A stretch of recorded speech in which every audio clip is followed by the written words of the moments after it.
CPIM മൂന്നാം തവണയും തുടർച്ചയായി ഭരണത്തിലെത്തുമെന്ന വെല്ലുവിളിയാണ് ഇപ്പോൾ നടത്തുന്നത്. ഇത് കേരളത്തിലെ ജനങ്ങളോടുള്ള വെല്ലുവിളിയാണോ എന്നുള്ള കാര്യമാണ് കൃത്യമായും KPCCയുടെ അധ്യക്ഷനും അതുപോലെ മുതിർന്ന കോൺഗ്രസ് നേതാക്കളും ചോദിക്കുന്നത്. പഞ്ചായത്ത് തിരഞ്ഞെടുപ്പിൽ വലിയ മുന്നേറ്റം ഉണ്ടാക്കാൻ കഴിഞ്ഞാൽ അത് നിയമസഭയിൽ ഓട്ടോമാറ്റിക്കായി വിജയിച്ചതിൻ്റെ ഒരു തെളിവ് തന്നെയായി, അല്ലെങ്കിൽ വിജയം തൊട്ടടുത്താണ് എന്നുള്ളതിൻ്റെ വളരെയധികം സ്ഫുടമായ ഒരു സാഹചര്യമായി കണക്കാക്കാം എന്നാണ് MV ഗോവിന്ദനും അതുപോലെ തന്നെ CPIMൻ്റെ മുതിർന്ന നേതാക്കളുമൊക്കെ തുറന്നടിച്ചിരിക്കുന്നത്. പിണറായി വിജയൻ തുടർച്ചയായി മൂന്നാം തവണയും കണ്ണൂരിലെ ധർമ്മടത്ത് തന്നെ മത്സരിക്കാൻ പദ്ധതിയിടുന്നു എന്നുള്ളതാണ് വ്യക്തമാകുന്നത്. കഴിഞ്ഞ ലോക്സഭാ തെരഞ്ഞെടുപ്പിൽ ധർമ്മട മണ്ഡലത്തിൽ കേവലം 3000 വോട്ടുകളുടെ ലീഡ് മാത്രമാണ് CPIM സ്ഥാനാർത്ഥിയായ MV ജയരാജന് നേടിയെടുക്കാൻ കഴിഞ്ഞത്. ധർമ്മടത്തെ ഒട്ടുമിക്ക പഞ്ചായത്തുകളിലും K സുധാകരൻ്റെ അപ്രതീക്ഷിത മുന്നേറ്റമാണ് കാണാൻ കഴിഞ്ഞത്.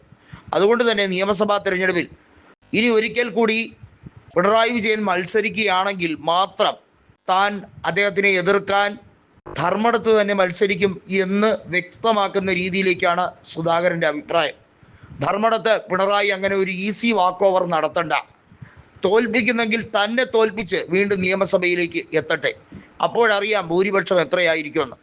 പിണറായി ഇനി അഥവാ ജയിച്ചാൽ പോലും 5000-ഓ 6000-ഓ മാത്രമായിരിക്കും ഭൂരിപക്ഷം. കാരണം അത്രയേറെ കരുത്തുള്ള നേതാവാണ് K സുധാകരൻ. കോൺഗ്രസിൻ്റെയും UDFൻ്റെയും മെഷീനറി എണ്ണയിട്ട യന്ത്രം പോലെ പ്രവർത്തിക്കാൻ K സുധാകരൻ ഏത് മണ്ഡലത്തിൽ നിന്നാലും കഴിയും.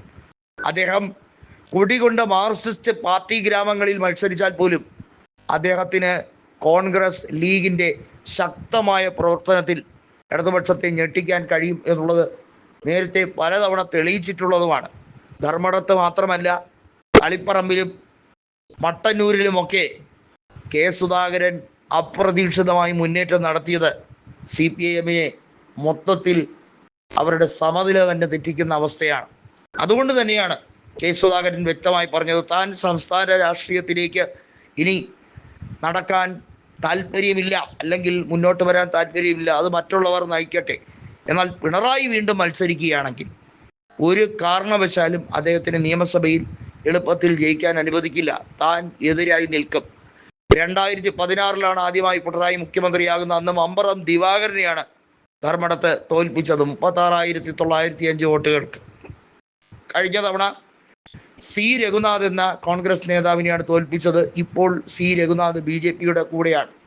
അതുകൊണ്ട് തന്നെ സുധാകരൻ തന്നെ മത്സരിക്കണം എന്ന ഒരു വാശി കണ്ണൂർ മണ്ഡലത്തിലെ കോൺഗ്രസ് നേതാക്കൾക്കും ഉണ്ട്.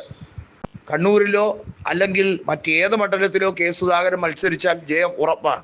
ധർമ്മടത്തെ മത്സരഫലം പ്രവചനാതീതമാകും എന്നുള്ളതിന് യാതൊരു തർക്കവുമില്ല.